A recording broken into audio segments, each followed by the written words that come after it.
ام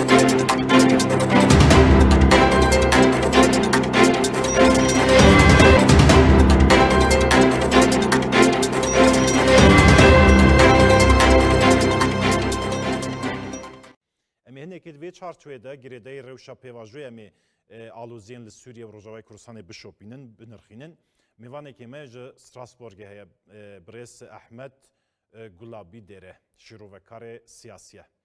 Birêz dere dem baş pem xêratin bo bîltena me. Em baş navxêrê dabin serçava. Spas dikim. Birêz dere şîroveya we çi ye? Yani armanca wan tewlîhewiyên ku ji nişka ve derketin di pişt perdê de çi qewme hêj nediyare. Civînek li Hewlêrê hat saskirin, tombarek li Enqerê bû, ji nişka we biryareke komarî ya Ehmed Şerê hate derxistin, ev paşekşew êrişî berdam dikin. Yani Öcalan divê derbarê de fikarên xwe anîbûn ziman ku ji bo lêdana pêvajoyê ye. Em hinekê nirxandinê wê jî divê çarçoyê de wêrbigirin. Piştre em ê werin bi taybet ser rewşa Sûriye û Rojavayê Kurdistanê hinek pirsên wîrtir bikin kerem bikin. Belê. Niha pêvajoya ku li Bakurê Kurdistanê li Tirkiye dimeşe tê zanîn ji dawiya 2024 ve dest pê kir û hê bi awayeke fermî ev pêvajo didome. Yani bi awayeke fermî pêvajo nehatiye sekinandin. Lêbelê dema mirov li nêzîkatiya rayedarên dewleta Tirk dinêre, li gotinên axiftinên siyasetmedarên Tirk dinêrin bi taybetî van rojên dawî de yani ez bixwe pêvajoyê sekinandî dibînim. Yani pêvajo sekiniye.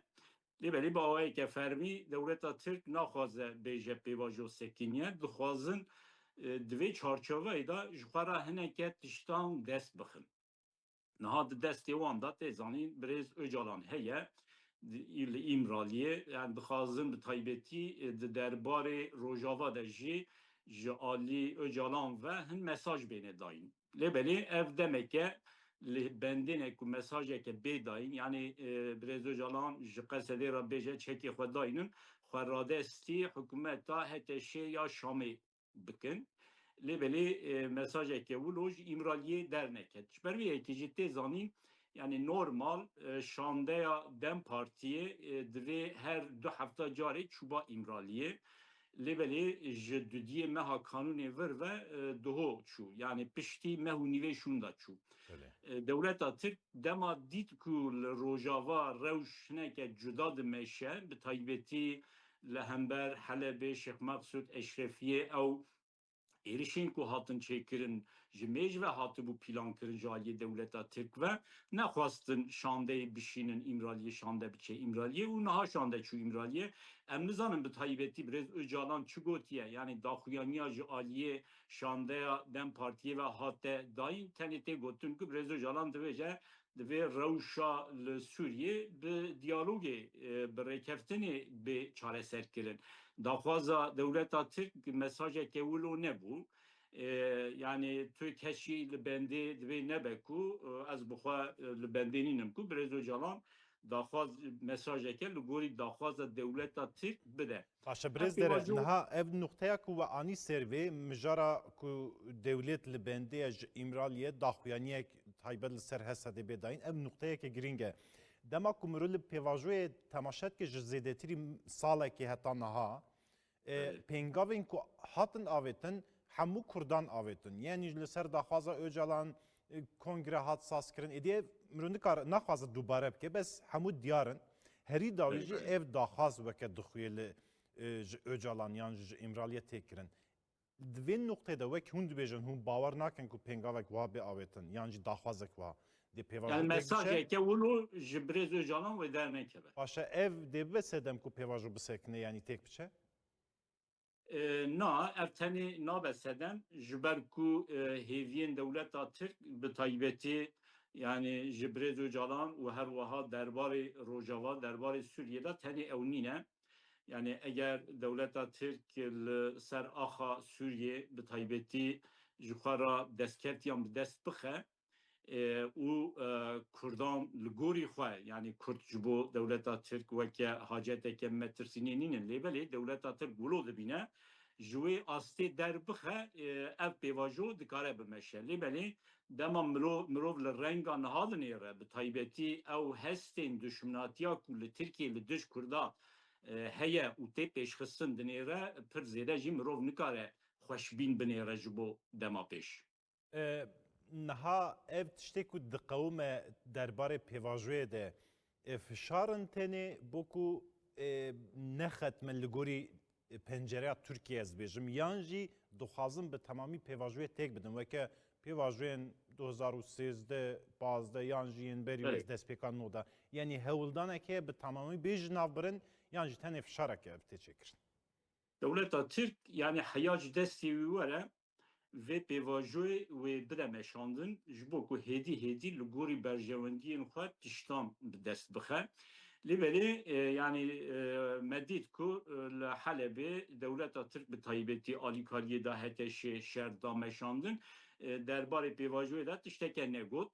Yani demê pêş de eger dewleta Tirk êdî bibîne yani bi taybetî AKP û MHP bibînin ji bo raya xwe ya giştî bêjin pêvajoyê dî nameşe me çi xwast pêk nehat Öcalan li gorî daxwaza me gav neavêt Kurdan li gorî daxwaza me gav neavêt wê demê wê pêvajoyê bide sekinandin lêbelê pêvajo dema viya wayê hate sekinandin tê wê wateyê ku şereke giran di navbera dewleta Tirk û Kurda da wê dest pê bike carekê din dest pê bike yani her du alî jî divê derbarê de ez bawer dikim xwedî daxwazê nîn. Baş e niha mijara destpêkirina pêvajoyê tengetavî ango tengasiya Tirkiye destpêkê dixuya. Pêvajo ji xwe dewlet baxşelî bi xwe dest pêkir yanî Tirkiye di tengasiyekê de ku hat di navxwe de vê pêvajoyê dest pê bike. Yanî ji nav pê de eger bisekine jî yek ku tengav be Tirkiye'nin an Kurdin. Yani eger pêvajo bisekine bêguman yani yek û zêdetir bikeve tengasiyê ve dewleta Tirk be ji ber ku konjonktûra navneteweyî konjonktûra siyasî ya navneteweyî dewleta Tirk bi taybetî MHP Devlet Bahçelî neçar kir ku vê pêvajoyê dest pê bikin. Lêbelê dema pêvajo dest pê kirin di nav de siyaseta xwe dimeşînin lîstokê xwe çêdikin li gorî berjewendiyên xwe dixwazin bimeşînin eger ev pêvajo bi Kurdara nemeşe tê gotin yani divê me re bizanibin ku li rojhilata navîn eğer dewleta Tirk bixwaze bibe xwedî hêzeke divê bi Kurdara li hev bike. Eger ev pêvajo nemeşe vê pêvajoyê bidin sekinandin tê wê wateyê ku bi Kurdara li hev nekirin dema bi Kurdara li hev nekin yek û wenda bike dewleta Tirkiye.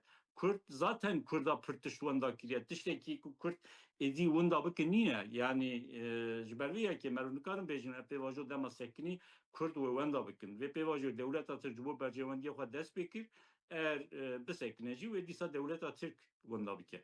Baş em hinekê li bûyerên ku divan du sê rojên dawiyê de bi taybet qewmên li Rojavayê Kurdistan û Sûriyê hindek tişt çêbûn encam derdikevin lê di pişt perdê de naxuye çi hate gotin mesela encama civîna li Hewlêrê ya navbera Tom Barak Mezlûm Evdî hûrdekarî nehatine ragihandin ji nişka ve biryareke komarî Ehmed Şerع derxiz bo hin mafên bingehîniyên Kurdan tevî ku behsa mijarên siyasî û leşkerî têda nebûn mijarên ziman kültûrî cejnên Kurdan falan aliyekî din de jî civîna li Enqerê ya Tom Barak be wezîrê parastinê Tirkiye re hat yanî dixuye ku hindek biryar hatine dayîn lêvrê jî niha adziyekê şerek çêdibe ev şer dê heta kengî berdewam be yanî ev biryarên ku hatin dayîn dê li ku bidayî were ev tiştê ku tê xwastin. Belê.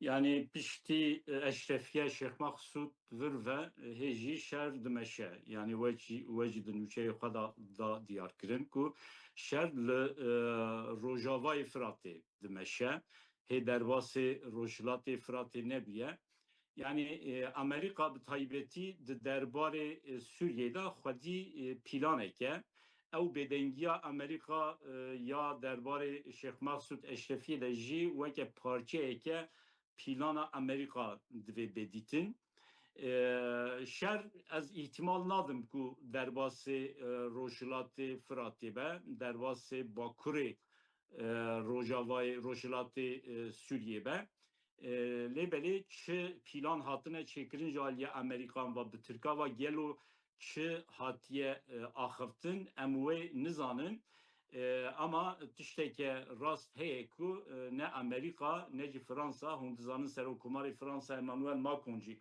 divê derbarê da duho êvarê daxuyaniyeke da li hember Kurda divê êriş çê nebin got. Yani ne Amerika ne hêzên Yekîtiya Avrupa bi taybetî Fransa ve nehêlin şer derbasê rojhilatê Fıratê bibe bi taybetî li ser axa Rojava û Bakir rojhilatê Sûriye divê şer çê nebe. Ew peymaneke divê hatibe çêkirin peyman li ser wê esasê ye. Daxuyaniya ku we behs kir ya Ehmed Eşara ku doho dabû ew weke kopyeke daxuyaniyê ku heya niha ji aliyê rayadarên dewleta Tirk ve dihatin dayîn. Yani wilo min dît. Yani mirov wisa difikirî ku heman daxuyanî ji li Enqerê hatiye nivîsandin li Şamê hate xwendin. Yani tekilî di navbera Ehmed Eşara û rayadarên dewleta Tirk te tê zanîn ku tenge yani bi taybetî Wezîrê Karê Derve yê Sûriye Şabanî bixwe jî hem welatiyê Tirkiye ez bawer dikim. Tirkî jî baş dizane li Tirkiye jî maye tekiliyê xwe bi Tirkara xweşin. Lêbelê divê ev bêzanîn ku yani heteşe jî fêm kiriye tenê li gorî daxwazê dewleta Tirk nikare tev bigere. Yani divê pir tişta bîre berçav. û li rojhilata navîn li Sûriye çawa ji bo Tirkiye min got ji bo Sûriye jî wilo ye. Heteşe jî ez bawer dikim hêdî fêm dikin ku bê ku bi Kurdara li hev bikin nikarin li Şamê xwe bigrin. Baş ez dawîn pirsiyar jî bi vî awayî bikim yanî dîmena dawiyê ya wan rewşên ku niha dixuye bi rêz dere dawiyê didê sînorek ji bo Kurdan bê dêstşankirin hinek şîroveyên wiha tên kirin. Ev di demekê de ev daxuyanî Ehmed Şer mersûma komarî jê re dibêjin ev jî hate derxistin. Ev biryarên di Mersûmê de biryara komarî de li gorî destûrî jî naguncin. Yani yek dewlet, yek ziman, yek ala li gel vê daxwaz ango daxuyanî Ehmed Şer ji hev cuda ne. Mirov dikare bêje demên pêş de êdî mijara nenavendî bûne êdî ferz dibe li Sûriye. Yani em nizanin pêşketin ve çawa çêbibin bi rastî heteşe em çawa difikirin gelo wê wilo ew jî wê wilo bifikirin kar bikin anen lêbelê yani li Sûriye gavên ku bêne avêtin divê gavê destûrî bin. Li Tirkiye li Sûriye tê zanîn ku destûr tune. Divê destûra neteweyî çêbibe li gorî destûrê ji bo Kurdan maf bê naskirin. Min got ew daxuyaniya Eşara weke kopya daxuyaniyên dewleta Tirk bû lêbelê her wiha weke kopya daxuyaniyên rayadarên Sûriyeyê borî bûn jî. Beşar Esad jî çend caran daxuyanî wilo dabûn.